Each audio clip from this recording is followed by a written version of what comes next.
o desembarque e tudo mais, mas como desembargadora, a senhora acha que não se distanciou um pouco? Isso foi inevitável, Frota. É inevitável, porque o primeiro grau é a grande trincheira da entrada, né, da demanda judicial. Então, evidentemente que ter saído do fórum, e mesmo quando a gente estava no fórum, que a gente conseguiu romper os muros do fórum e ir efetivamente quebrando aí a distância geográfica e cultural para dar acesso à justiça, enfim, é, é, mesmo assim, eu falo, a gente ainda ficava preso ao fórum. Mas onde eu estou agora, não tenha dúvida, o distanciamento inevitavelmente aconteceu. E isso não é uma coisa boa. A gente precisa falar sobre isso.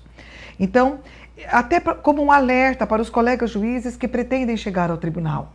Muito cuidado com o isolamento do segundo grau. Ele te causa um isolamento. Eu consegui quebrar parte desse isolamento porque eu continuo, Frota, indo às ruas. Eu moro aqui, eu vivo aqui. Aqui está. Anda no seu carro? Tudo. Eu mesmo dirijo o meu carro, vou para cima e para baixo, é um vou para as feiras, para mercado. É um carro velhinho e feio. Enfim, então... ainda agora há pouco eu passei pela feira ali, vi a feira aberta e falei, nossa, se na volta estiver aberta a feira, ainda vou parar na feira. Enfim, então, eu ainda circulo bastante, mas mesmo assim, não estaria sendo verdadeira se não dissesse para você duas coisas. Que primeiro, houve sim um distanciamento e ele não é bom. E o segundo fato é assim, é que esse contato direto que a gente tem quando a gente está no fórum, que eu falo que essa grande trincheira, ele traz para você uma sensação de utilidade que o segundo grau não traz. Eu acho que eu trabalho mais hoje do que quando estava no fórum, mas eu não volto para casa com a mesma sensação de utilidade que eu tinha quando eu estava no fórum. Sim, mas a senhora se achava muito mais importante em termos de sociedade, de servir a sociedade enquanto juíza ou hoje como desembargadora? Não, inquestionavelmente como juíza. Tanto é que eu cheguei a fazer uma proposta para um colega uma vez, surgiu uma vaga no primeiro grau, e eu falei assim que eu estava com a vontade de voltar para o primeiro grau. Porque isso é possível, né? Então, de voltar para o primeiro grau. Mas aí, assim, você já não é mais só você. Eu tenho uma equipe que está comigo, eu estou no judiciário há 30 anos. Tem pessoas que estão comigo, Frota, há mais de 20 anos. A senhora tem dormido no freezer? Porque está tão... Né? Pois é. Eu estou com 61 anos de idade. Eu cheguei aqui, eu tinha 31, quando eu assumi o judiciário, então tem 30 anos. E agora, em outubro, completarão 30 anos no judiciário. Juntando a essa pergunta, né? Eu falei do seu afastamento um pouco dessa população, o que a senhora sentia. E a nossa justiça? Eu lembro, enquanto que a senhora presidente também, lutou, brigou muito para aproximar o povo da nossa justiça, né? Vendo sempre aquele balcão no meio. Sim, como é que a senhora vê isso hoje? Não, eu falo que a tendência é se agravar, principalmente agora, com os efeitos, então, que a epidemia do coronavírus acabou deflagrando. Então, agora, mais ainda que talvez o judiciário presencial vai se distanciar. Então, hoje, ontem nós retomamos gradualmente o atendimento presencial. Mas você percebe que aquelas mudanças instaladas por conta da epidemia, das medidas de restrição que foram tomadas e que nós pagamos um preço, porque nós, inclusive, a gente não concordou com elas, e é um direito, como cidadã, de não concordar, enfim, pagamos um preço, estamos pagando um preço. Talvez uma das perguntas que você vai fazer lá na frente diz respeito até isso também. Enfim, então, Frota, é inevitável. Esse distanciamento agora vai ficar, inclusive, físico. Físico, porque nós vamos fazer hoje, então, hoje, nós tivemos sessão de julgamento hoje. Eu era a única que estava no plenário. Os meus colegas todos estão por videoconferência, em trabalho remoto. Então, a gente praticamente não tem mais o contato pessoal. Em cima disso aí, desembargadora, né, você sabe que o cidadão gosta muito, né, principalmente em se tratando de justiça, o olho no olho. Sim. E às vezes até a própria interpretação do juiz no olho do olho já diz alguma coisa. Né? Nada substitui, Frota. Nada substitui isso. Então, assim, o meu desejo, enquanto eu estiver no judiciário, não sei quanto tempo eu ainda permaneço nele, mas enquanto eu estiver, o meu desejo e a minha toada, a minha cobrança será para isso. Nós criamos um programa chamado Conciliação Itinerante e, assim, você imaginar que nesses 6 primeiros meses, agora eu não consegui fazer uma itinerância praticamente da conciliação itinerante, Olha que é um programa inacreditável. E eu não consegui. Então agora a gente vai retomar, mesmo nesse mês de julho, agora ver se a gente consegue fazer pelo menos um pouco, porque, bom, vamos lá. Se antes da epidemia nós já tínhamos uma questão de demanda reprimida, imagina nesse 1 ano e meio. Hoje nós tivemos uma conferência com um consultor contratado pelo tribunal, e ele mesmo disse que esse 1 ano e pouco, especialmente 2020 e parte agora de 2021, ele foi assim de um fracasso nacional no judiciário. Ele diz, por mais que se apresente números, por mais que o colega juiz tenha editado sentenças, despachado o processo, mas a perda que se teve é uma perda que nós vamos levar anos até para recuperar. Esse também sistema, o pessoal, todo mundo fala, né, é o avanço, é o progresso, né, e vai tornar até mais célere. A senhora acredita nisso? Olha só, eu sempre fui favorável, Frota, às ferramentas boas da tecnologia. Claro. Você imagina, quando eu comecei o judiciário aqui, a gente era uma maquininha pé duro. Então você tinha que fazer as sentenças com carbono para poder ter as vias. Então, é claro que hoje você tem ferramentas extraordinárias. Corre-se o risco de erros judiciais, desembargadora? Claro, sempre se corre. Sempre. Mas de um aumento, não existe como você evitar falha. Mesmo as melhores das ferramentas tecnológicas podem falhar, não tenha dúvida. Mas é menor. É um risco menor. Então, há uma busca de eficiência boa com o uso dessas tecnologias. A minha preocupação só é que essas tecnologias sejam de tal ordem que daqui a pouco a gente vai perder aquilo que é essencial, a essência, que é a percepção da convivência física que o juiz tem que ter na hora de proferir um bom julgamento. E dentro do judiciário hoje, como é que a senhora vê, como desembargadora, alguma situação em que o judiciário não pode abrir mão do presencial? Uma audiência de custódia, que está se fazendo por exemplo, um júri. Um júri que tentaram mudar, fizeram proposta para fazer. Você imagina, um júri. Como é que você pode fazer um júri por videoconferência? Impossível. Incabível. Até acho que essa audiência de custódia, que nem previsão legal tem, a audiência de custódia é uma criação feita pelo CNJ, ela não tem uma previsão legal. Então, a audiência de custódia, eu acho que é o menos assim, preocupante. Menos traumático. Menos preocupante, porque na audiência de custódia o que o juiz vai ver uma entrevista muito... o flagranteado que está sendo apresentado à presença do juiz tem aí, sofreu alguma tortura, alguma coisa. O juiz agora virou como se fosse um fiscal. Então, eu tenho muito questionamento em relação à audiência de custódia. A gente pode fazer depois um programa só em relação a isso. Em relação à audiência de custódia. Porque, na verdade, eu penso que do jeito que nós fazíamos, já estava muito plenamente garantido já a aferição da legalidade da prisão em flagrante. Mas, se o juiz, quando eu recebia um comunicado de prisão em flagrante, isso aconteceu muitas vezes, se eu percebesse ali, ou se eu sentisse necessidade de que o indiciado fosse apresentado a mim, eu pedia para o delegado apresentar ele imediatamente. E quantas vezes ele apresentou? Então, mas não precisa ser toda vez. Por que então agora você tem que dispor um aparato da ordem que nós temos que dispor, porque é um custo, é a sociedade que paga. É a sociedade que vai pagar. Sueli Pini, quando juíza, no fórum, ficava muito à vontade, muitas juízas, amigas, colegas e tudo mais. Hoje, única mulher dentro do tribunal, no segundo grau. Como é que Olha, se sente? então, nós não era assim. Nós tínhamos a doutora Estela, estava conosco. Grande abraço para minha amiga, doutora Estela. A doutora Estela teve assento no tribunal, ascendeu ao tribunal e, lamentavelmente, todos nós sabemos, a sociedade lamenta também sobre isso, e, lamentavelmente, a doutora Estela perdeu o cargo de desembargadora e a doutora Estela hoje trabalha no fórum e faz um trabalho extraordinário. Fantástica, ela é muito inteligente. Muito. A doutora Estela é uma pessoa muito preparada para qualquer função que ela for. Basta a gente lembrar que a doutora Estela foi titular da execução penal. E a gente não tem um registro, um histórico de um mínimo senão enquanto a doutora Estela foi juíza da execução penal. Então, ela tem uma capacidade extraordinária de bem conduzir. É inteligente, é estudiosa, é uma mulher que tem uma cultura muito boa. Querida, circula muito bem. Muito.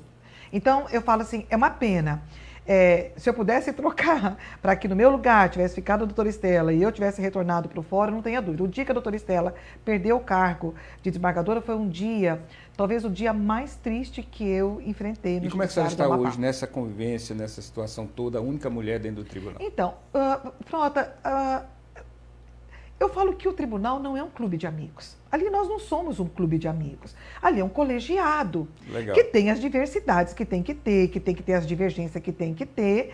Eu sou muito, muito transparente, enfim, eu tenho os posicionamentos e eu sei lidar muito bem com a divergência, não tem problema. Espero que meus pares também saibam lidar com a divergência, porque é necessário no colegiado. Ali nós não combinamos votos, eu nunca combinei voto, então assim, não existe combinação de voto, imagina. Então eu pego um processo, eu estudo e vou com ele ao plenário virtual agora ou ao plenário presencial. Em que lugar a senhora se sente melhor? Na Câmara Única, no plenário ou no seu gabinete? Não, Frota, olha só. A gente não é só o cargo da gente, eu não sou só desembargadora, enfim, então assim... E eu também aprendi a gostar de tudo que tem que fazer. Se eu fosse uma bióloga, eu ia adorar ser bióloga. Se eu fosse uma professora, enfim, a gente aprende a gostar do que faz. Tá tudo muito bom. Em qualquer setor do tribunal que tiver que fazer, seja na secção única, julgando os habeas corpus, revisão criminal, seja na Câmara Única, julgando tudo quanto é tipo de recurso civil, enfim, seja no pleno, onde boa parte dos feitos são originários, nossa, ali mandado de segurança, enfim, a DINS. Olha só. Nós somos o único tribunal no país, e foi bom você ter puxado esse assunto, o único tribunal no país onde nós somos clínico geral. Nem Roraima, onde você já habitou. Roraima é um estado com menor população do que nós, acho que tem uns 200 mil habitantes menos do que nós. Está mais um pouco, aumentou um pouco. Até mesmo por aquela imigração dos venezuelanos. Tá, então tá. Mas de qualquer maneira, é um estado com menor população, que o Amapá. E lá eles são em 10 desembargadores, eles têm turma civis e turma criminal. Nós aqui somos clínico geral. Eu hoje, então, eu preparei processos hoje para o plenário virtual. E eu tive que preparar tudo. Ali tem de tudo, seja matéria civil, matéria criminal, matéria de infância, administrativo, constitucional, enfim, tudo. E aí nós propusemos, recentemente eu propus no plenário, espero que esteja em andamento, eu propus a ampliação, Frota, do nosso número de desembargadores. Somos o único tribunal no país que tem 9 desembargadores. O ideal seria o quê, desembargador? Então, a nossa proposta é pelo menos para 12, aumentar pelo menos mais 3. E é possível fazer essa proposta? Claro que é, eu já fiz a proposição e depois eu tomei conhecimento que a própria Associação de Magistrados também já tinha essa proposição.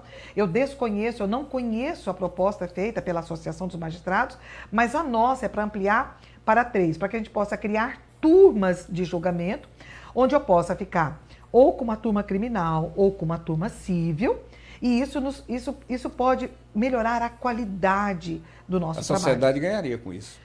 Sim, porque, olha só, nós já temos hoje um número de feitos. Veja bem, quando você me aguardou aqui na entrada da TV, eu estava vindo do tribunal praticamente. Eu só passei em casa para deixar uma janta para minha mãe. Mas eu... A senhora tem a chave do tribunal, desembargador? Porque a senhora chega primeiro. Então, eu saio tarde, porque nós temos hoje, por mais que tenha ferramentas, por mais que você tenha uma boa assessoria, mas nós temos uma gama de trabalho hoje cada vez maior. Crescente. Isso eu queria lhe perguntar. O tribunal se atualizou ou acompanhou esse crescimento de tanta demanda nessa assessoria técnica? Não? Claro que não. Por isso a nossa proposição... Quando a senhora esteve presidente, a senhora não viu essa questão, não se preocupou com isso? Sim. E lá atrás, e a gente precisa reconhecer, lá atrás eu achava que ainda não era o momento da gente ampliar o quadro. Nós somos 9 e naquele momento eu entendia que era suficiente. Acontece que isso já tem praticamente quantos anos? 2015 que eu fui presidente, nós já estamos em... Isso já são 7 anos quase, 6, 7 anos. O que isso significa? Muito. Nos 6, 7 anos, houve mudanças extraordinárias comportamentais. O Brasil mudou muito nesse tempo. Então, agora é hora de repensar isso. E por isso que a gente tem a humildade, por isso que eu acho que tinha que partir de mim. Como eu lá atrás entendia que não era o momento, mas agora sim, eu achei no dever de eu fazer a proposição para aumentar o número... E qual é a sequência dessa proposta? Então, depende de quem? Vamos fazer agora o estudo de impacto orçamentário, E a decisão é decisão O política. tribunal está bem, né? Comprando aí 15 Corollas, 130 mil para... Sim, superávit de 2020 foi 20... Bom, o presidente vai... 25 milhões, não foi isso? O presidente vai estar com vocês numa entrevista, vocês podem ver melhor isso com ele. Mas nós vamos estar sendo recebidos lá no tribunal pelo presidente. Enfim. Então vamos lá. O que precisa mesmo é uma decisão política.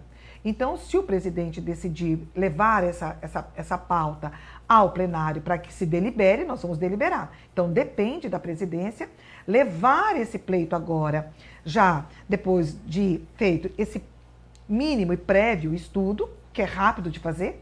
Você faz esse estudo, você faz muito rapidamente. E levar para que nós possamos deliberar. De certa forma, a associação dos juízes aqui, né, a AMP, tudo, poderiam ajudar nisso aí? Sim, o doutor Bonifácio, que é o presidente da associação atual dos magistrados, até onde eu sei, e foi informada, há um pleito da associação nesse sentido. Vamos aguardar, então, e esperar que a própria associação e os magistrados de primeiro grau, que são os primeiros interessados, possam também nos ajudar nessa proposição, que já vem tarde, nós precisamos correr. No caso de estrutura física do tribunal para acolher, isso não seria problema? Não, nenhum problema. Sabe por quê? Até hoje nós estamos usando apenas um plenário, nós temos espaço físico nós temos. Isso aí não seria problema. Desembargadora, a senhora está como coordenadora, não sei se é coordenadora, diretora da escola judicial. Da judicial. Né? E uma escola que funcionou, né? E pode funcionar muito bem. Eu participei de curso lá, fantástico. Como é que está toda essa situação? A pandemia tem lhe atrapalhado? Deixa eu lhe dizer, primeiro de tudo, assim, eu sempre fui contrária a escolas dentro do judiciário, dentro do MP e tal. Porque entendo que as escolas têm que estar dentro das academias, têm que estar dentro das universidades. As universidades é que têm que ter as escolas de magistratura e tudo mais. Porque senão fica aparecendo, então, pequenos feudos e guetos, né, dentro das instituições. Mas eu sou vencida. E aí vão dizer, poxa, mas a senhora é contra, por que a senhora ainda, inclusive, concorreu, não é? Exato. A senhora ser diretora da escola. Então, não é porque você não é favorável e tem um pensamento que você também vai abrir mão de estar na direção e poder, quem sabe, até contribuir para que seja até repensado isso lá na frente. O que eu acho meio difícil. Então, que uma vez criado, e isso, na verdade, é uma instituição praticamente em todos os tribunais do país, enfim. Então, enquanto tem as escolas dentro do judiciário, vamos tentar fazê-las da maneira mais proveitosa para a sociedade, porque é ela que custeia. A gente precisa pensar sempre nisso. Tudo na administração pública é custeado pelo bolso das pessoas. Então, que a escola possa, inclusive, desenvolver cursos que tenha também, que ela possa também estender ele para a sociedade local, para a comunidade local. Eu estou com uma equipe jovem comigo na escola, surpreendente, porque apesar de jovens com uma mentalidade extraordinária, e eu acredito que a gente vai poder, assim, já no segundo semestre agora, com essa retomada maior, apresentar um bom trabalho. Mas mesmo assim, mesmo já existe agora, um planejamento já de curso? Sim. E eu também, assim, eu não sou uma pessoa que, quando chega para assumir um cargo e quero apagar tudo que foi feito lá atrás e achar que tem que refundar. Não. Eu fiz um compromisso com o desembargador Carlos Tocchi, que era o presidente anterior, de que eu ia dar continuidade a tudo que ele tinha deixado já encaminhado. E assim estamos fazendo. Nós temos mestrado, nós temos já pós-graduação. Então, assim, a escola está tomando um corpo relativamente bom. E em agosto a gente já pode começar a ver... Não, a escola vem dando os cursos já mesmo agora pela via remota, por videoconferência, e minha expectativa é que a partir de agosto nós vamos estar numa nova sede, ali no prédio novo da FEComércio, que a gente possa, então, ali fazer as aulas presenciais, que tem um resultado também importante. Legal. Embargadora, eu vou lhe pedir um tempinho aqui, um intervalo, só para a gente ir no intervalo. Olha como ela sabe. Né? A gente vai só porque agora é quem custeia o programa, os patrocinadores. Exatamente, mas é muito pouquinho. Mas nós vamos nesse intervalo comercial para aproveitar, tomar uma águazinha, né? Um cafezinho, mas a gente volta já já. Estou aqui com a desembargadora Sueli Pini, né? Batendo esse papo fantástico, trazendo essas informações, essas notícias, falando um pouco dela, do trabalho dela, que é uma história no nosso judiciário aqui do Amapá, né? Em prol da nossa sociedade. Quem conhece, né? Dispensa qualquer comentário. Mas nós voltamos já já. É só um minutinho, fica ligado que o plantão policial volta já.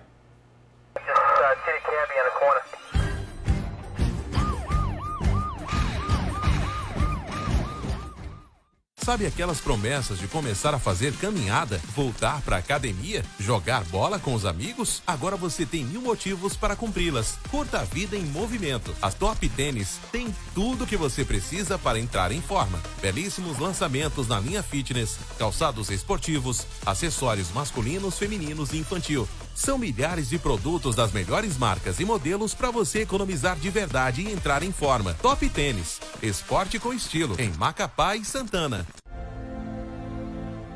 Na minha casa são 9 pessoas. Como a gente está sem trabalho, não tinha renda de nenhum lugar, foi meio difícil. Eu tenho um filho que ele é autista e ele depende de mim. Eu tô com 5 meses de grávida e essa cesta básica veio muito para ajudar mesmo. Com o programa Comida em Casa, o governo do Amapá está ajudando mais de 50 mil famílias de trabalhadores que tiveram sua renda afetada pela pandemia. Porque a gente estava precisando mesmo, que trabalho nessa época de pandemia está muito difícil. Foram momentos difíceis, mas estamos superando. Eu só quero agradecer mesmo esse programa da Ação Comida em Casa. Mais do que alimentos, o governo do Amapá está levando esperança para milhares de pessoas. E a gente só tem a agradecer mesmo. Eu espero que ajude a mim e a outras pessoas em geral. A gente é lembrado, né? Governo do Amapá.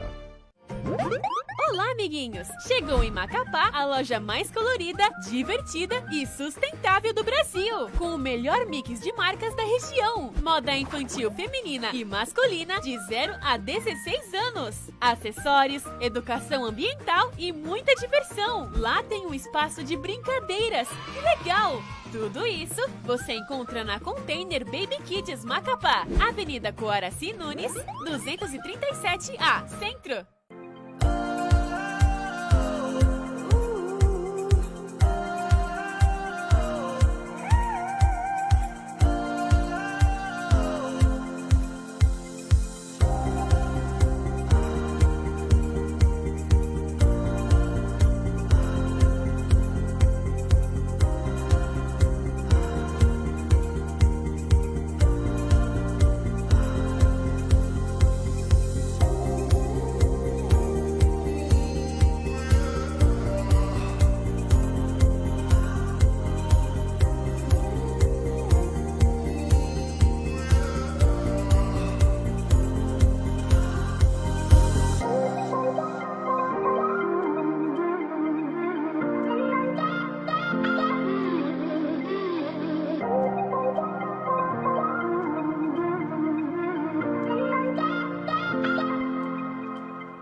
Você tá a fim de encarar muita ação e aventura? Então seu lugar é aqui, na Adventure. Só aqui você encontra tudo o que precisa para enfrentar os terrenos mais radicais. Mochilas, barracas, campo, pesca, escalada e rapel. Uma grande infinidade de artigos militares e esportes radicais. Te esperta, rapaz, e passa aqui na Adventure e comece a conhecer a vida de maneiras diferentes. Adventure, aqui começa a sua aventura.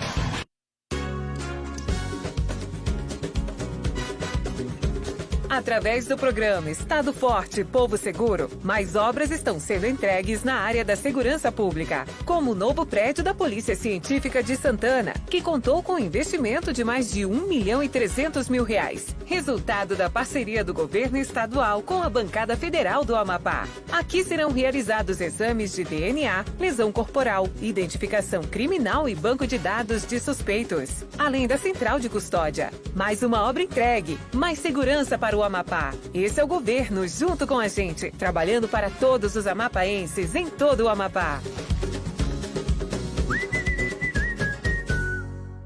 O programa Plantão Policial tem uma super oferta para você. Olha só essa linda Land Rover Freelander 2 2009. Modelo gasolina, teto solar, câmbio automático, banco de couro, completaça. Isso tudo por apenas R$50 mil. Isso mesmo, essa linda Land Rover pode ser sua por apenas R$50 mil. Ligue agora para o número 999724179 e não perca essa super chance.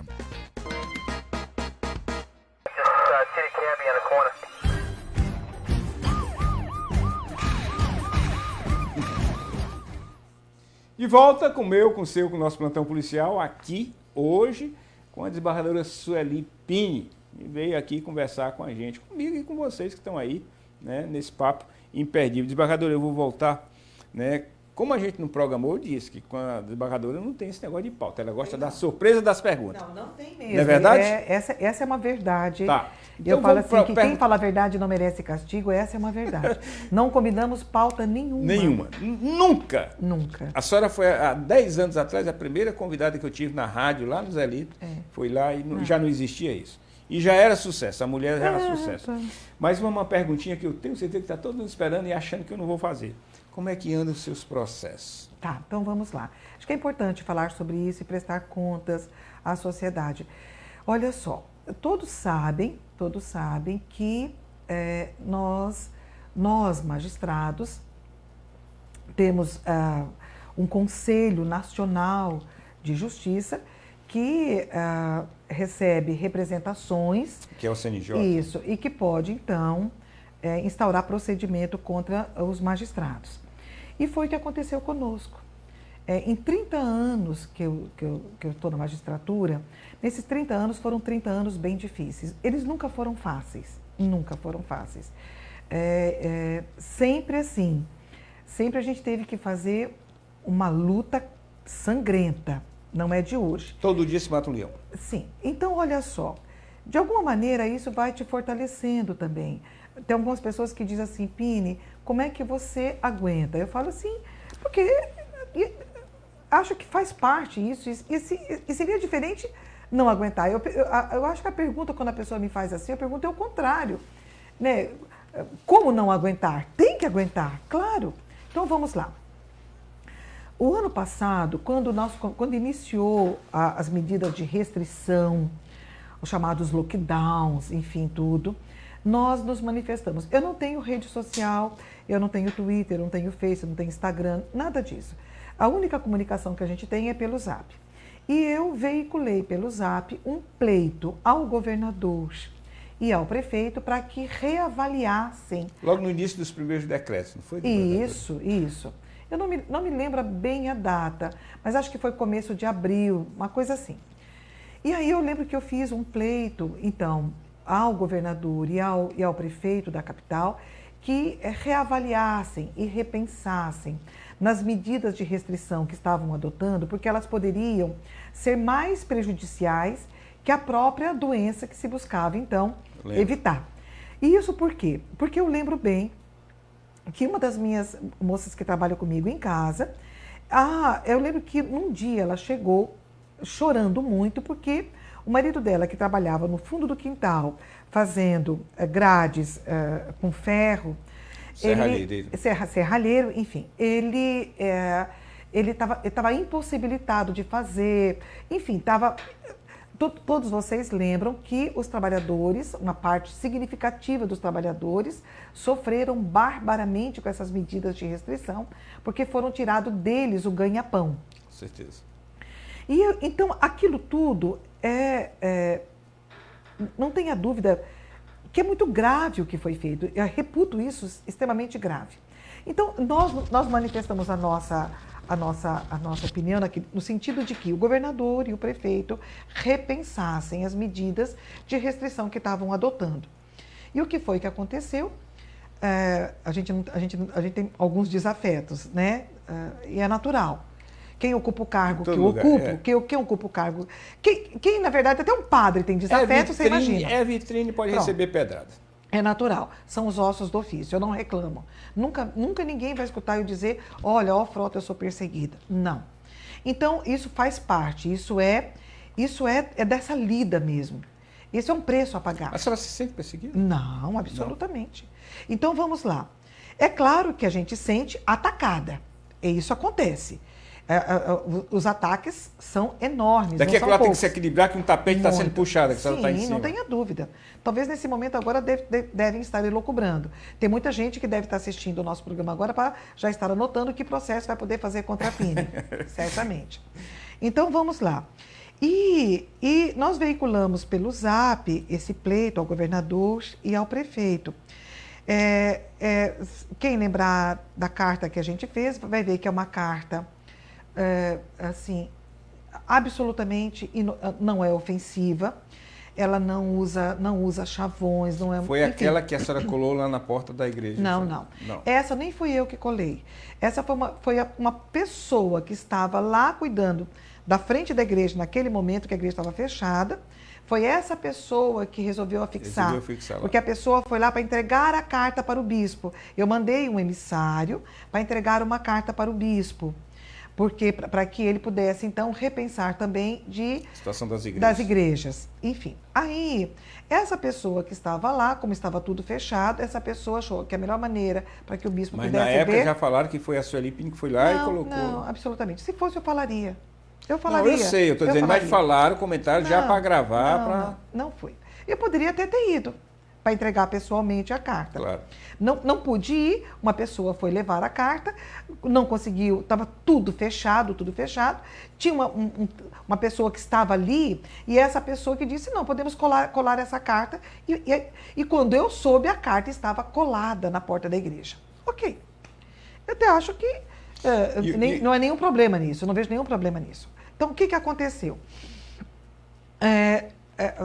Fizeram uma representação contra nós, no CNJ, e como numa efervescência de um momento político que nós ainda estamos vivendo. O próprio Ministério Público foi uma promotora, fez alguns defensores, os defensores novos que entraram, porque acho que se sentiram, então, que estava sendo atacada a autoridade governamental, alguma coisa, enfim.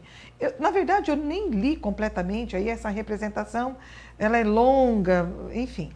E o que foi que aconteceu? Um momento político difícil no país, todo mundo sabe o que está acontecendo, o vírus foi politizado, lamentavelmente, foi politizado, nós estamos tendo até uma CPI. Enfim, tá? Isso, né, 1 ano e meio depois, e nós estamos ainda com o vírus altamente politizado. Evidentemente que o Conselho Nacional de Justiça também se viu pressionado. Até onde eu não posso dizer para você aqui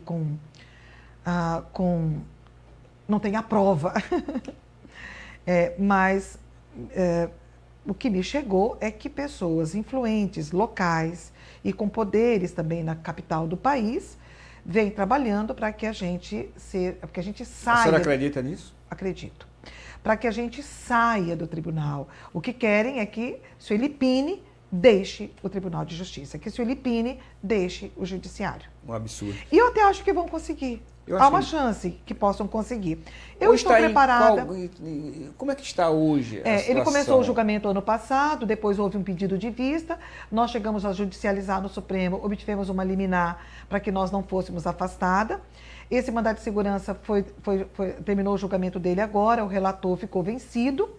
Por 3-1, então, a liminar foi cassada e o julgamento vai ser retomado agora no CNJ a partir do dia 3 de agosto. Então, tudo pode acontecer. A senhora diria que a pessoa que é Sueli Pinho, honesta, íntegra e libada, quem vai acreditar? Por falar também muito, às vezes, né, e não mandar recado, isso também contribui, tem contribuído? Não, claro, mas não é só isso, não.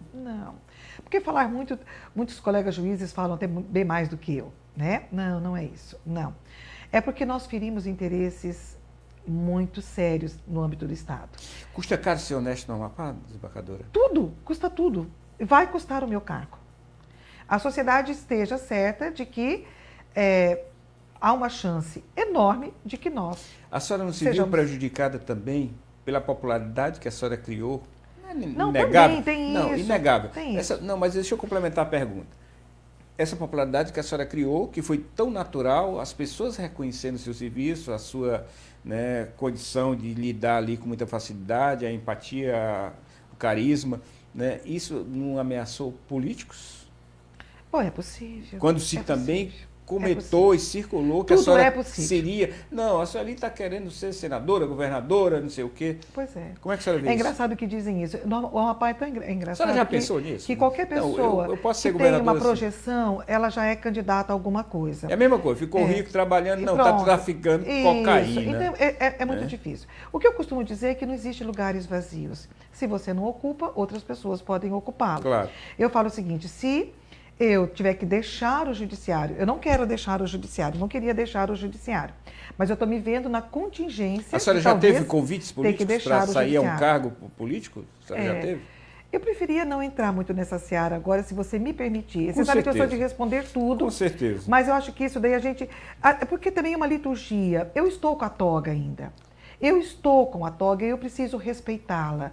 E eu respeito profundamente a toga que pesa sobre meus ombros. Mas assim, isso que eu queria dizer. O meu desejo é permanecer no judiciário, mas eu estou me vendo na contingência de talvez não poder mais ficar nele. E se eu não ficar nele, eu vou ter que me ocupar com outras coisas, não tenha dúvida. Eu já pensei em várias coisas. Eu tenho vontade de abrir comércio, gosto muito do comércio.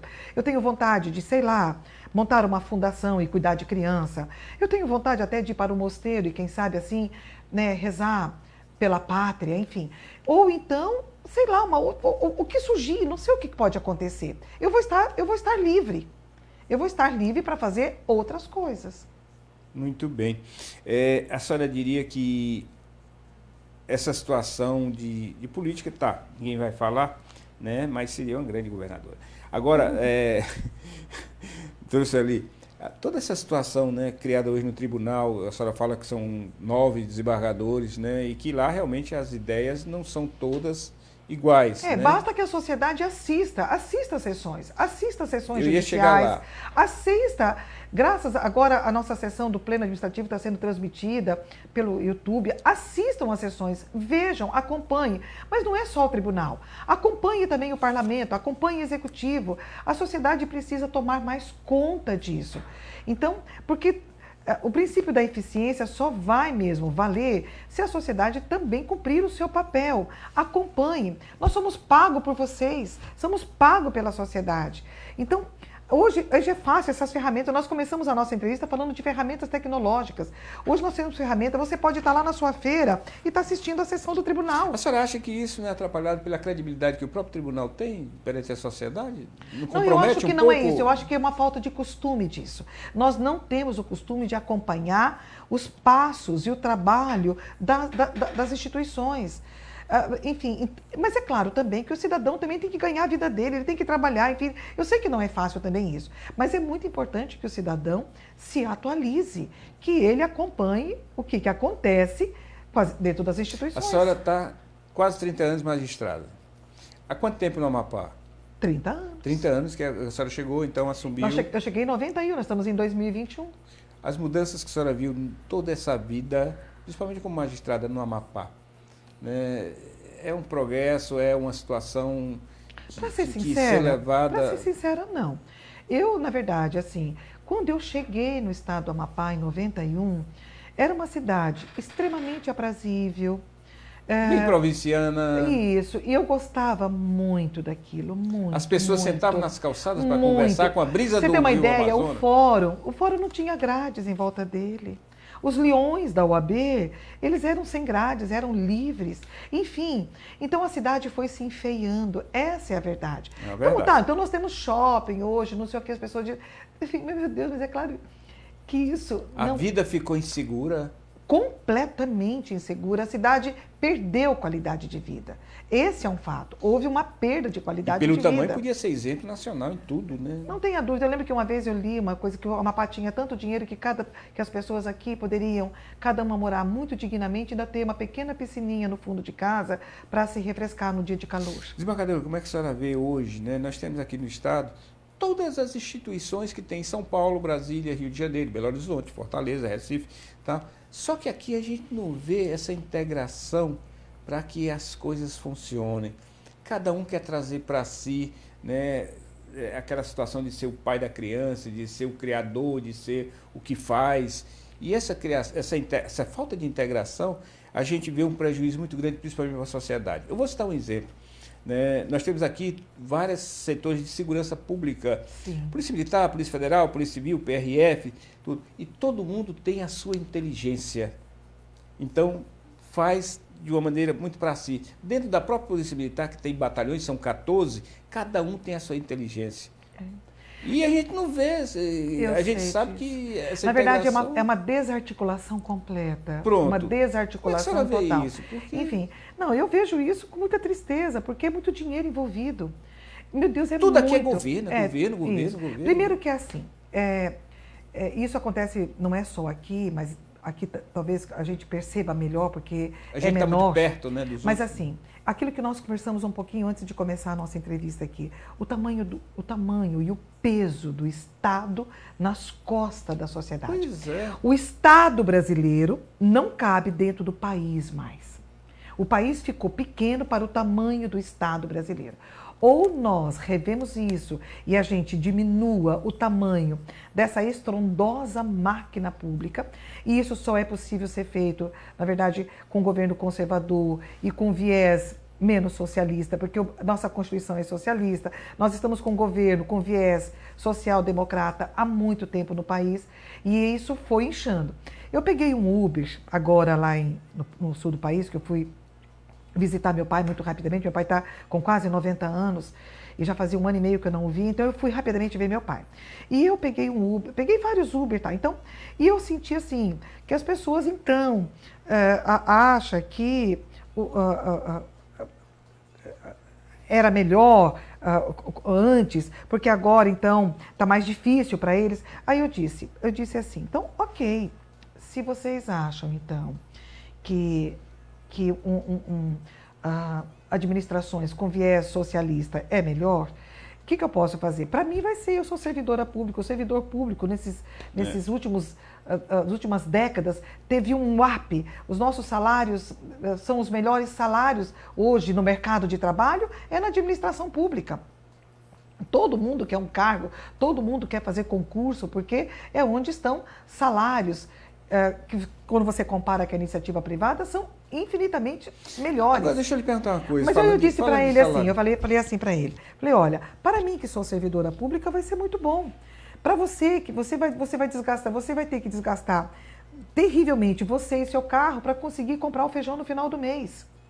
Então, reflitam sobre isso. O Brasil precisa diminuir o tamanho do Estado. E se a gente não fizer isso, Frota, nós não vamos... A mesma coisa aqui. Qual é a cultura local? Tudo esperando que o Estado resolva. Verdade. Isso é uma grande verdade. Por exemplo, o mato cresceu na porta da casa da pessoa, ela espera que o gari venha capinar o mato na frente da casa dela. Exatamente. Agora, falando em carro, né, a gente vê aqui, vamos falar do tribunal onde a senhora, né, é uma servidora, não deixa de ser uma servidora. Sim. Né? A senhora abdicou de um Corolla zerado, com motorista e tudo. Por quê? Porque a senhora talvez trabalhe igual ou mais do que muitos que estão ali, sem desfazer os demais, que todos trabalham, cumprem sua missão. Agora, por quê? Por quê? Porque assim, olha só, para mim estava de bom tamanho. Não é hipocrisia. Para mim estava de bom tamanho o veículo que eu usava. É um veículo Focus que eu estava usando no gabinete. E ele tinha 10 anos de uso, mas um carro pouco rodado, porque rodava muito pouco, da minha casa para o trabalho, da minha casa para o trabalho. Para mim é suficiente o carro, perfeito. Um carro nem estava dando problema de mecânica, que podia dizer, não, tá. E aí eu me surpreendi quando vieram me entregar em plena pandemia. Mas é um direito seu. Em plena pandemia. Como é dos outros, né? Não, não acho que seja um direito. Eu não penso assim. Aí o que aconteceu? Eu, na verdade, pensei, não, eu quero ficar com o carro que eu estou. Mas aí eu recebi um expediente que eu tinha que devolver o carro velho. Que não era velho. Entendi. Que para mim estava de excelente e extraordinário tamanho. Creia, eu estou falando isso com a maior sinceridade. Aí o que eu fiz então? Eu devolvi os dois, porque eu não poderia ficar com o velho e não me interessava ficar com um carro de R$130 mil, onde eu tenho que chegar num cruzamento. Todos os cruzamentos que está aqui agora tem aquele cartaz de gente passando fome. É verdade. E eu, num carro de 130 mil, pago com dinheiro público. É verdade. Lamento. Aí, nesse caso, tá com um carrinho particular, esse velhinho que a senhora anda aí. Não, mas é claro que tem que ser. Eu acho que, inclusive, o desembargador Toque... Mas isso lhe incomoda? O desembargador Toque queria instituir o táxi Gov, agora já não temos o Uber. Nem precisaria a gente ter frota própria. Eu até questiono hoje a administração ter frota. Período é tão difícil, né? Sim, eu estou dizendo. Então, porque... Enfim, isso daí é... a gente tem essas mudanças no tribunal, desembargadora, né, de presidência, que geralmente dá uma girada nas cadeiras e tudo mais. Toda vida que acontece, traz prejuízo para jurisdicionados, para a justiça? Esse rodízio é bom. 2 anos. Aí uns pensariam, será que 2 anos é suficiente? Tudo. Eu passei 2 anos à presidência. Eu posso dizer, é suficiente. Até porque a máquina roda também por ela. Né? É um cargo de representação. Então, assim, o desembargador Rômulo, quando terminar a gestão dele, ele vai dizer, mas era isso que era ser presidente? Nem é tanta coisa. Enfim, quando você falou ainda agora há pouco aí sobre a questão do comportamento, tem muita coisa, essa questão de vaidade, o brasileiro ainda cultua um sentimento que eu tenho muita preocupação com ele, que é a tal da inveja e tal, um ressentimento social esquisito, entendeu? Então, assim, a gente precisa se exorcizar disso. Como é que a senhora vê aqui no Amapá que tudo termina na judicialização? Pronto, isso é importante a gente falar. Importantíssimo nós falarmos sobre isso. Isso é o peso do Estado. Quando eu falei o tamanho do Estado, eu não estou falando só do governo, não, é toda a máquina, principalmente também o judiciário. Nós temos um dos judiciários, se não é o mais caro, mas está entre os mais caros do mundo, é verdade, não é? É verdade. O judiciário do Amapá também é um judiciário caro, fica sempre em segundo, terceiro, como mais caro no país. Judiciário estadual, enfim, está lá, a justiça tem número, basta as pessoas ir lá e olhar. Então, e aí o que é isso? Então vamos fechar as portas, vamos ficar de costas? Não, vamos voltar um pouquinho lá atrás. O judiciário brasileiro, de regra, sempre ficou de costas para a sociedade, esse é um fato. Aí veio a chamada Constituição Cidadã, de 88. E houve muitas mudanças. Então, cada brasileiro pegou um exemplar dela na mão e começou a gritar, agora eu tenho meus direitos e tal. E onde vou buscá-los? E aí foi para o judiciário. E começou uma enxurrada de demanda no judiciário, das relações de consumo e tudo mais, enfim. A própria administração pública é a que mais é demandada e que mais demanda no judiciário, enfim. Então tem de tudo. 100 milhões de processos que nós chegamos e tal. E agora já começa a se falar na desjudicialização, não é? Então eu tenho um pouquinho de preocupação. O que é desjudicialização mesmo? Então, não vamos ficar de costas de novo? De novo. Não, eu penso que não é isso. Nós temos que começar a fazer um desmame, Frota, dessa dependência de que um juiz decida tudo. Tudo. Assim, nós temos uma judicialização excessiva. Então, já há hoje muitas coisas sendo feitas para desjudicializar. Já há uma pleiade de leis que está tirando demandas da justiça para levar para cartórios extrajudiciais ou para resolver de uma outra maneira diferenciada. Tem também aí o sistema da conciliação para a gente tentar resolver pré-processualmente um contingente expressivo de demanda. Então, muita coisa vai acontecer. Que nós estamos vivendo um ápice de judicialização, estamos. Mas tudo isso por quê? Porque nós trocamos tudo pelo Estado. E a senhora acha que vai estancar, vai acabar isso, vai estabilizar, voltar ao normal ou não? Não, a tendência é. Hoje eu conversei com o consultor e já perguntei. Se nós estamos falando em planejamento estratégico, eu perguntei para ele. Para fazer um planejamento estratégico, o primeiro questionamento que eu faço para o senhor é esse. Qual é o estudo que está sendo feito de descida da curva da judicialização? E ele disse que a curva começou a cair e a tendência é cair. E parece que as pessoas acreditam, né? Não, vou judicializar. Não, mas a tendência é que comece a cair, para que as pessoas comecem a resolver as suas lides pré-processualmente, sem precisar judicializar. A senhora acha a nossa justiça justa?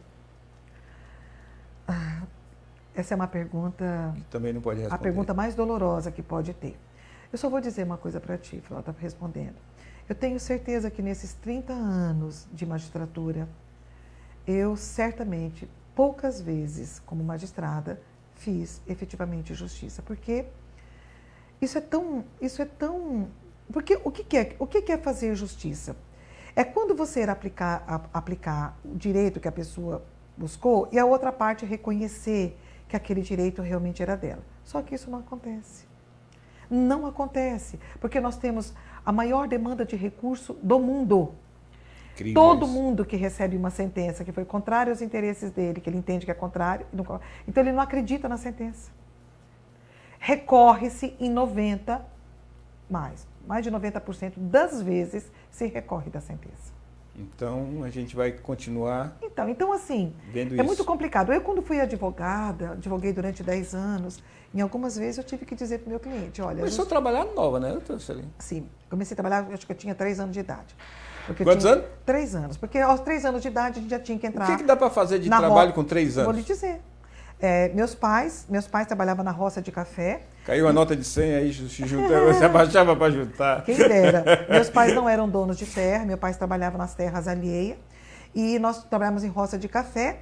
E na época da colheita, nós pequenininhos que entramos embaixo da saia de café para limpar. Era o estado maior produtor de café do país, né? Sim, né? eu sou do norte do Paraná, onde já foi considerada a capital mundial, do café. Bom, então aí... Como advogada, algumas vezes eu tive que dizer para o meu cliente assim, olha, o direito estava do seu lado, mas a justiça não foi feita. Que legal. Né? Então, assim, certamente, muitas vezes, eu também fiz isso depois. Então, eu só penso assim, quando a gente tiver que prestar contas, né? Quando a gente morrer, tiver que prestar contas. A senhora acredita de quem faz aqui, paga aqui? A senhora é uma mulher religiosa, mas a senhora acredita nisso, desembargador? Às vezes. Nem sempre. Porque eu conheço pessoas que já deviam estar pagando, fizeram todas as maldades imagináveis e morreram bem. Não pagaram? Não. Então se desfaz esse dito. Eu ouvia tanto minha mãe dizendo no Ceará, ei menino, o povo antigo para ter uns Por isso que eu penso assim, adágios bacanas, que tem né? mesmo que ter céu e inferno. Porque assim, pessoas que foram injustiçadas, judiadas, essas pessoas merecem o céu, e pessoas que fizeram maldades e que não pagaram aqui, precisam pagar em algum lugar. Minha mãe dizia máximas, adágios, que até hoje tem um que eu nunca entendi. Depois eu lhe conto em particular, que não dá nem para dizer em público.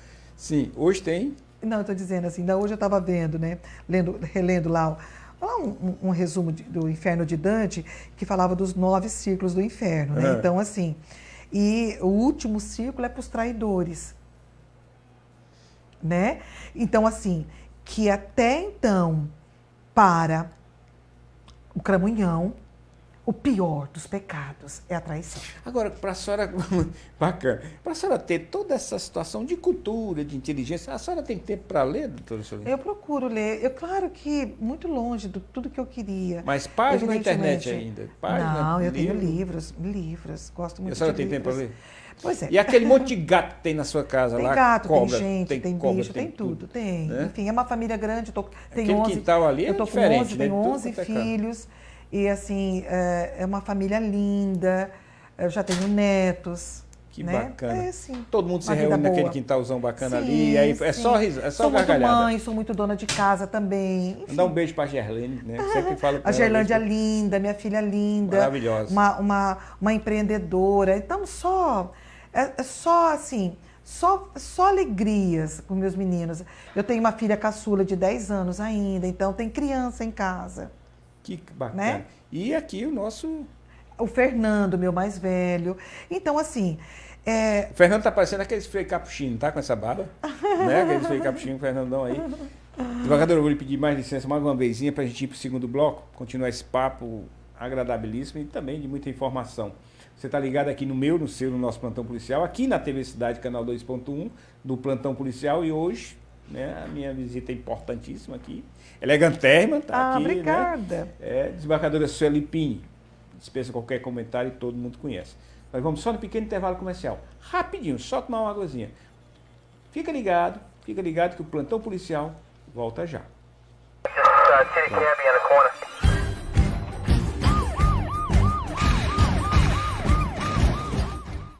Na hora que acabar essa maldita doença, a gente volta a viver sossegado. Enquanto isso, meus amigos, a gente não pode. A gente dorme sorrindo e acorda chorando porque já foi um da família, já foi um amigo, já foi um conhecido.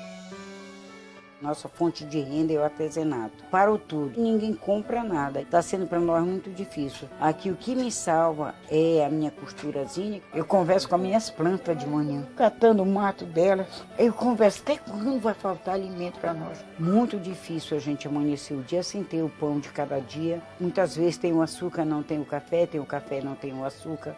Todos vão ser beneficiados, porque estão todos parados, sem trabalho. Eu sei que mais tarde eu vou tomar um bom leite, um bom café, comer uma boa bolacha e vou dormir com meu estômago cheio. Eu só isso aqui, lindo. Nossa luta é para salvar vidas, garantir comida em casa e impulsionar a economia. Governo do Amapá. Sabe aquelas promessas de começar a fazer caminhada, voltar pra academia, jogar bola com os amigos? Agora você tem 1000 motivos para cumpri-las. Curta a vida em movimento. A Top Tênis tem tudo o que você precisa para entrar em forma. Belíssimos lançamentos na linha fitness, calçados esportivos, acessórios masculinos, femininos e infantil. São milhares de produtos das melhores marcas e modelos para você economizar de verdade e entrar em forma. Top Tênis, esporte com estilo, em Macapá e Santana. Na TV Cidade, a alegria, a informação e a interação não param. Todos os dias, uma programação cheia de novidades. De segunda a sexta-feira, ao meio-dia, Conexão Popular. As melhores notícias na sua hora de almoço. Logo em seguida, 1 da tarde, tem Belaí Júnior com Bronca Pesada. E às 3 da tarde, Janete Silva chega com o Janete Silva Show. Às 8 da noite, tem João Frota com Plantão Policial. TV Cidade, canal 2.1 HD. A gente vive com você. O programa Plantão Policial tem uma super oferta pra você. Olha só essa linda Land Rover Freelander 2 2009. Modelo gasolina, teto solar, câmbio automático, banco de couro, completaça. Isso tudo por apenas R$50 mil. Isso mesmo, essa linda Land Rover pode ser sua por apenas R$50 mil. Ligue agora para o número 999724179 e não perca essa super chance.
Você tá a fim de encarar muita ação e aventura?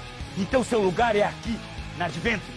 Só aqui você encontra tudo o que precisa para enfrentar os terrenos mais radicais. Mochilas, barracas, campo, pesca, escalada e rapel. Uma grande infinidade de artigos militares e esportes radicais. Te esperta, rapaz, e passa aqui na Adventure e comece a conhecer a vida de maneiras diferentes. Adventure, aqui começa a sua aventura.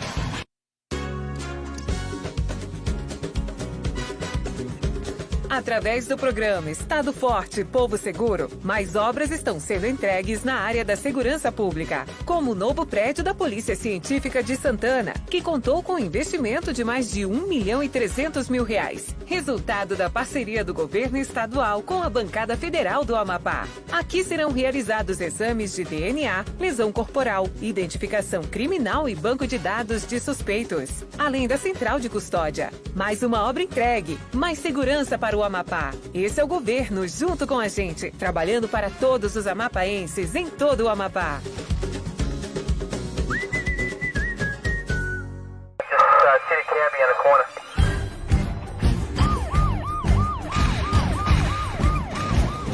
Vamos entrar. De volta aqui com o seu, com o nosso plantão policial na TV Cidade, canal 2.1, conversando com a sua excelência, desembargadora Sueli Pini, né, que a gente conhece há um bom tempo. Eu sou muito orgulhoso de fazer parte do ciclo de amizade da doutora Sueli, né? E aqui a gente admira pela pessoa que é, pelo que faz, né? Pela idoneidade que tem, o respeito que tem de todo mundo. Desembargadora, vamos falar um pouquinho de violência, né? Sim. O Amapá, ele tomou um rumo diferenciado. A violência é milenar, vai existir e ninguém vai acabar. Mas eu lembro que nós tivemos aqui números mais toleráveis, né? Onde as famílias se sentavam na calçada, pegavam a brisinha do rio Amazonas, hoje se senta na calçada, leva até o banquinho, né?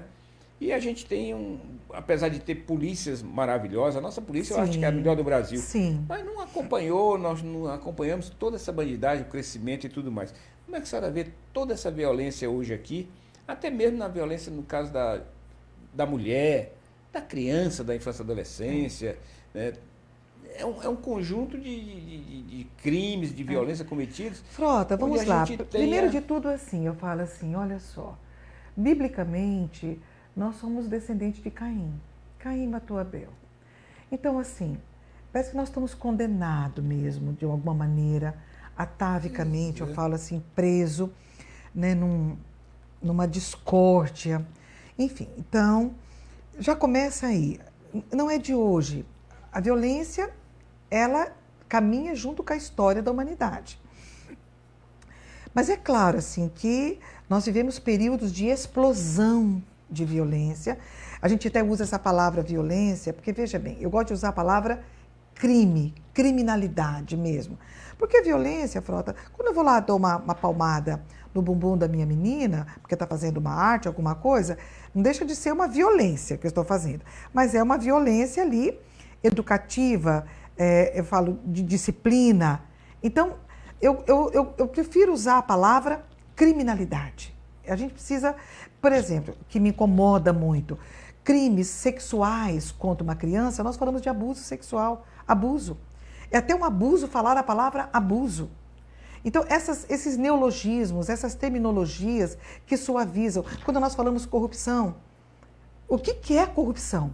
Corrupção é roubo, é assalto do cofre público, do dinheiro do público. Porque o dinheiro não é público, é o dinheiro do público. Muito bem. Então, eu prefiro que a gente use os verdadeiros nomes das coisas, né? Então, voltando lá, é como se me perguntasse, então, essa criminalidade, essa onda medonha. Então, lembra quando eu disse agora há pouco que a qualidade de vida nossa lá atrás era melhor? E era. E nós hoje vivemos enclausurados dentro da casa. A minha vizinha, que mora do meu lado, já foi assaltada 5 vezes. Cada vez ela ergue mais um muro, cheio de ofendículos, cerca elétrica, enfim, vive em pânico, né? As pessoas vivem em pânico. Então, hoje, qual é a grande reclamação da população brasileira? Como um todo. E vai do Rio Grande do Sul aqui ao extremo norte. A violência, a criminalidade. Essa é a grande reclamação da sociedade brasileira. Acho que o primeiro incômodo gravíssimo que está na boca de todo mundo é isso. Eu acho que no país, assim, é difícil. No Rio de Janeiro, aqui no Amapá, quem já não foi assaltado? Vidas tomadas por banalidade. Não, pessoas adoecidas. Nós estamos com uma sociedade adoecida. As vítimas desse flagelo de crimes. Você acha que a gente está voltando de novo para o final do mundo? Teve a criação... Não estamos. E o que não é respeito a isso? Não é isso. Porque, desembargador, com todas as autoridades da segurança que nós conversamos aqui, todo mundo leva a culpa porque é uma questão social e morre nisso. Claro que é uma questão social, morre nisso. Ué, questão social. O que é questão social? O que é questão social? Tudo é sociedade. Isso aqui é uma aldeia, é uma sociedade. Tudo é social, uai. Não entendi. Não é isso. Vamos lá.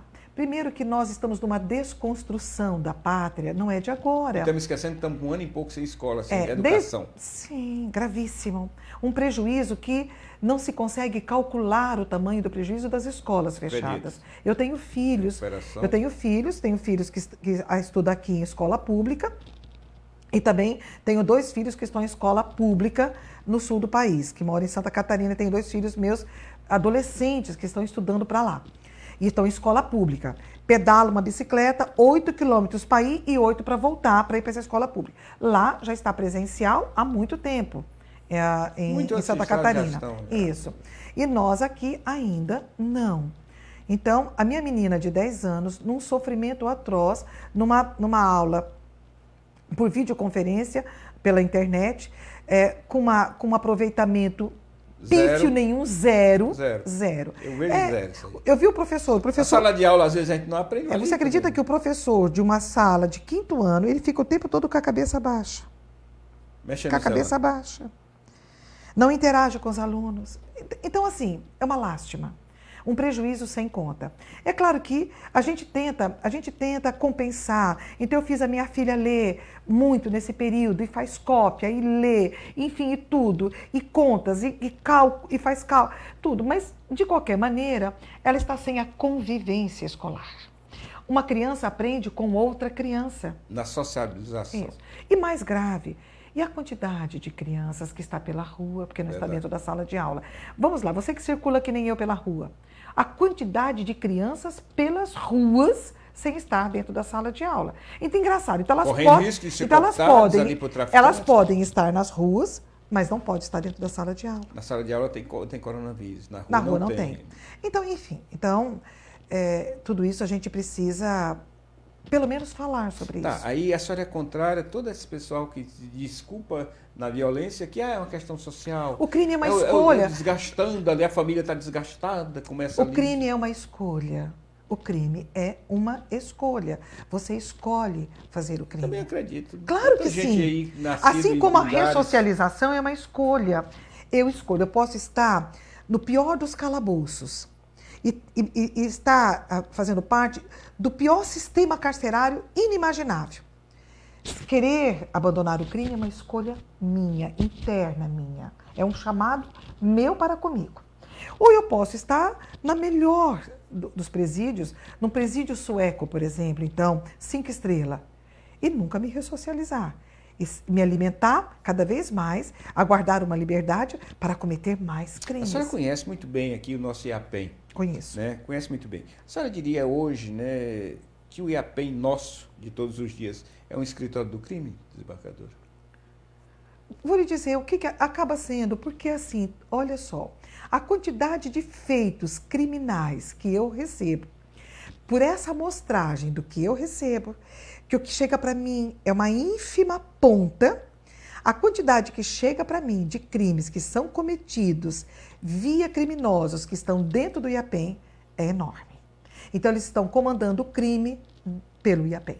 Eles estão lá, mas eles não pararam de cometer crimes. Eles estão ainda cometendo crimes. Pois é, e essa tranquilidade, né, de se ter ali no IAPEM hoje com a superpopulação carcerária, né, que tem um triplo quase do que que cabe lá, num presídio, claro, que foi feito ainda na época da condição de agrícola, que tinha cerca, não tinha nem muro, né, e hoje a superlotação que tem.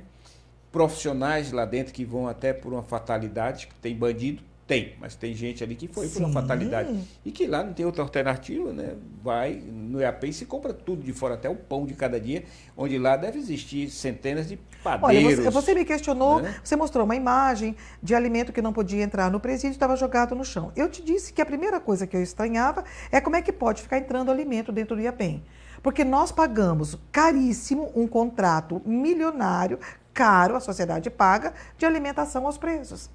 Por que é que, então... Por que é que a família? Por que a família, que às vezes mal tem para ela, tem que, na verdade, enfrentar uma fila na porta do IAPEM para entregar uma... Eu já vi aquilo lá. Para entregar uma sacola. Eu estou sempre no IAPEM também. Alimentar.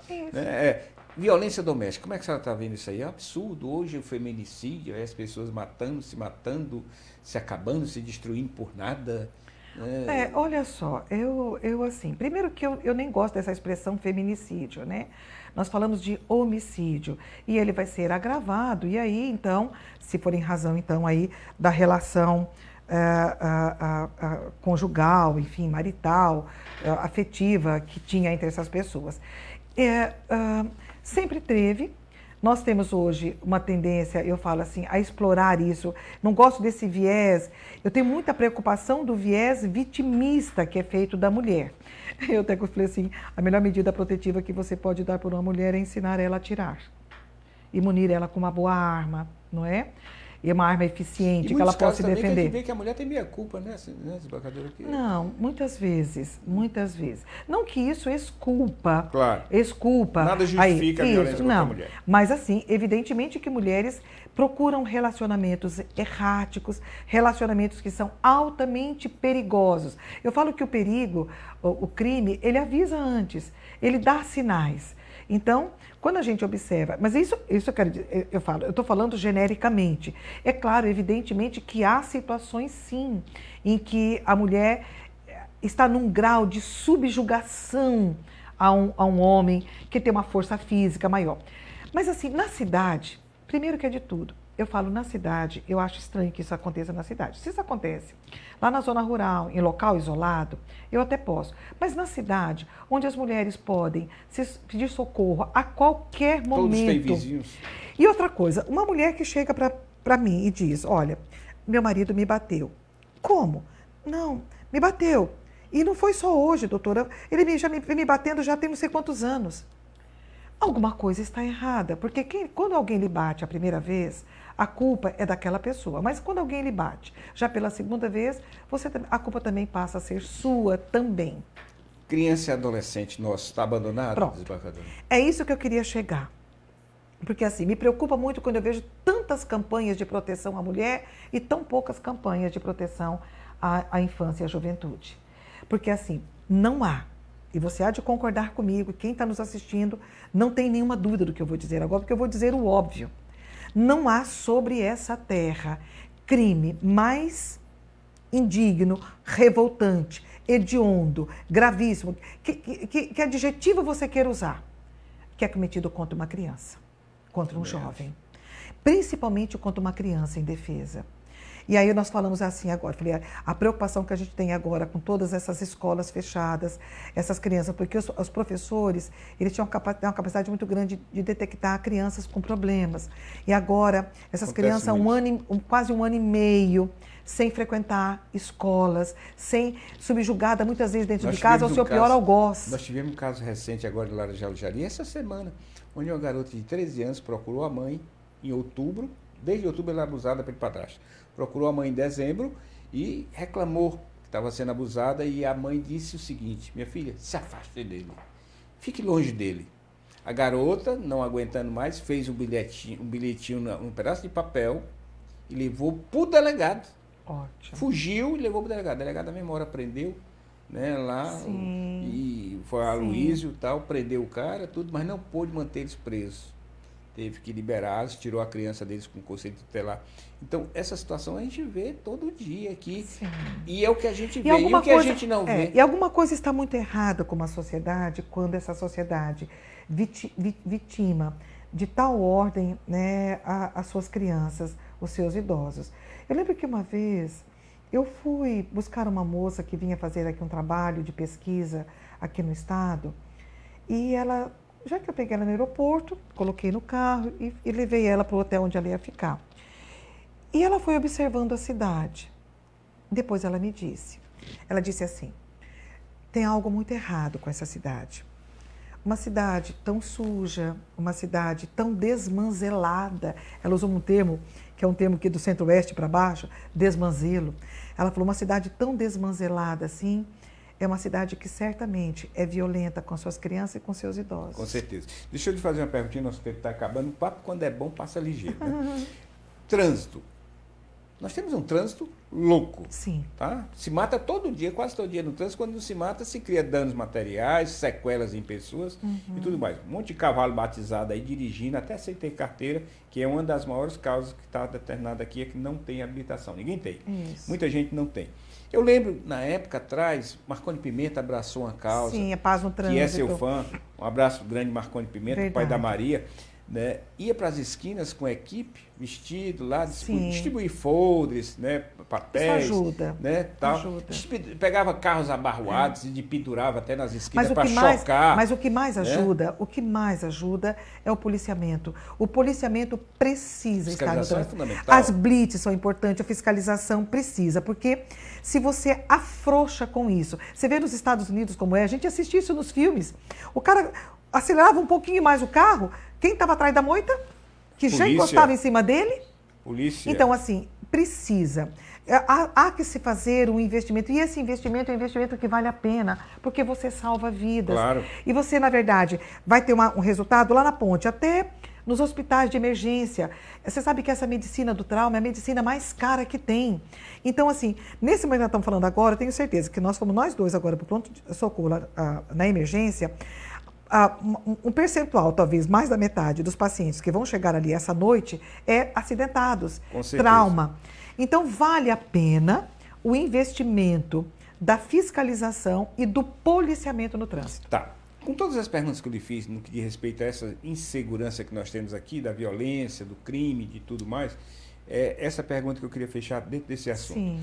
Se a gente tem aqui todas essas causas aí acontecendo todos os dias, visíveis, porque o desembargador, o juiz, o promotor, o policial andam também na rua e a família também. Sim. Se nós temos tudo isso, mas nós temos também, em troca, o Ministério Público, nós temos o Tribunal de Justiça, nós temos todas as instituições, OAB, Advocacia, Defensoria, todos esses que eu queria citar. Se nós temos todas essas instituições, por que nós continuamos com um aumento crescente aí de toda essa violência desembargadora? Como é que a senhora vê isso?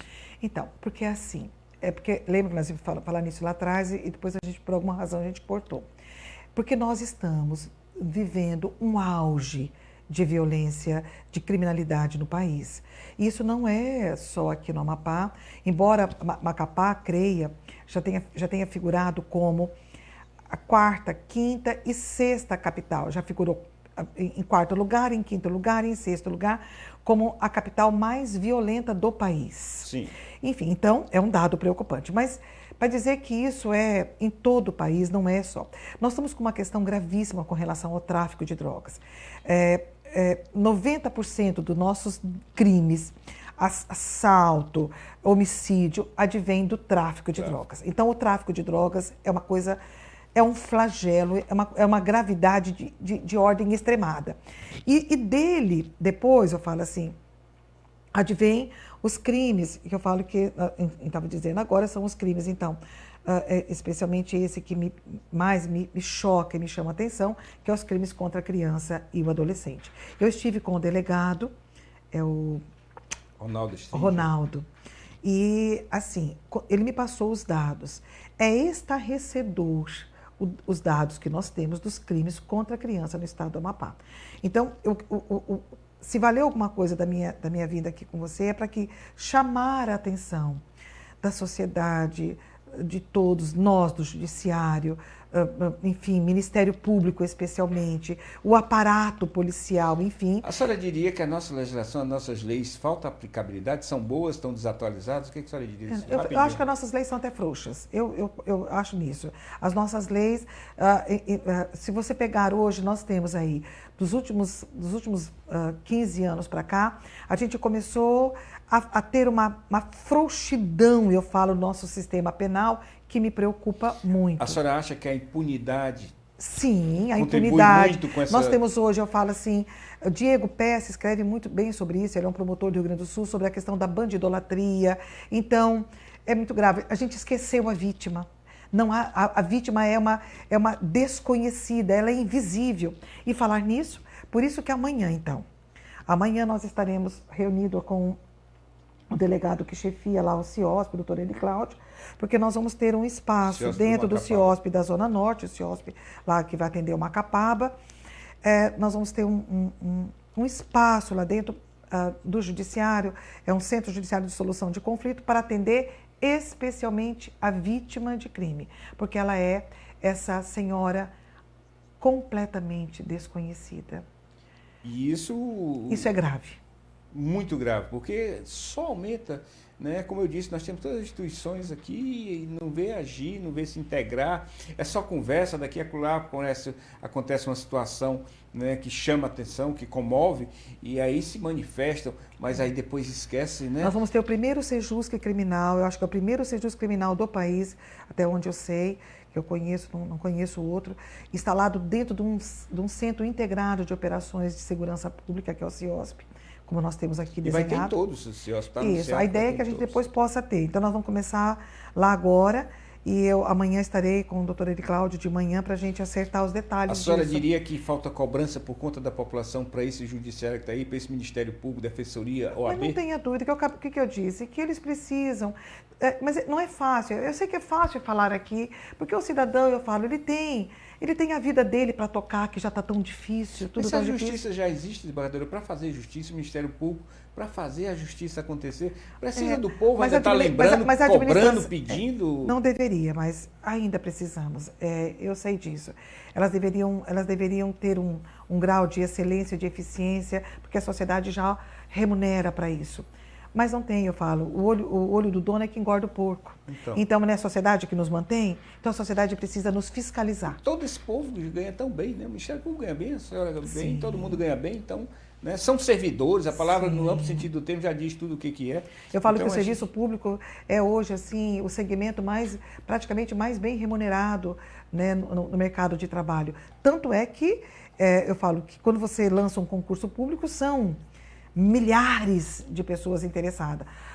Lamentavelmente, eu falo assim, não sei se lamentavelmente, mas parece que o sonho de muitos pais é que os filhos obtenham êxito em concurso público. Enfim, nós chegamos nesse ponto. A senhora volta amanhã para a gente continuar o programa, porque o papo é bom.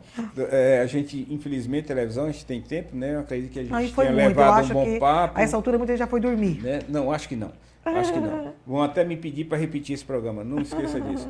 Então, Sueli, eu só agradecer, gratidão sempre, a senhora sempre me recebe, me atende com eu que tanta agradeço também. deferência, eu agradeço muito. Né? Agradecer o Fernando, né? O filhão mais velho que está aqui acompanhando, me trazer. Isso. Obrigada, eu que agradeço, assim, ainda se tem alguém ainda nos assistindo. Se tem alguém. Não, eu falo porque eu gosto de vir para a gente prestar contas. E a luta nossa, assim, no judiciário é pela transparência do judiciário. Então, essas ferramentas hoje de veiculação das sessões de julgamento e tudo mais, isso é muito bom. Na medida do possível que a sociedade acompanhe isso, que vá fazendo um juízo de valor sobre isso, que se manifeste nas redes sociais. Verdade. Isso é importante, né? Isso. A gente ter essa crítica construtiva para nós. É uma credibilidade. Eu gosto de ser cobrada. Eu gosto de ser cobrada. É uma credibilidade que é dada, mas também tem que ter a resposta para a sociedade. Sim.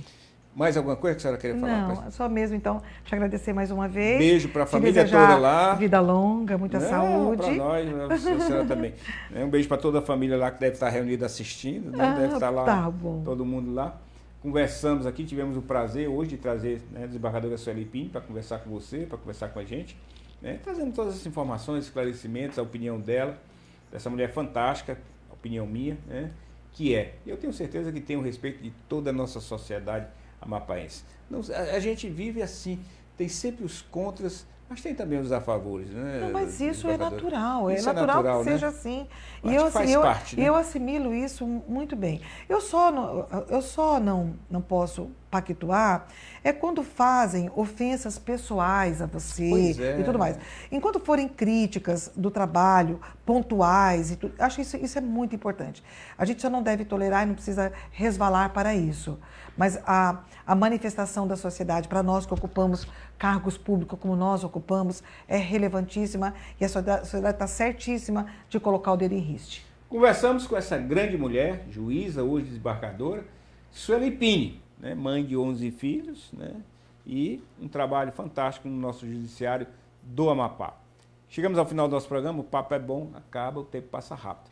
Mas prometemos voltar amanhã, a partir de 8 horas da noite, aqui na TV Cidade, canal 2.1 em HD. E resta agradecer pela audiência, dizer que estamos com Deus, fiquem com Ele. Boa noite, Macapá. Boa noite, Amapá. Negative K, nothing further, just see the cabbie in the corner.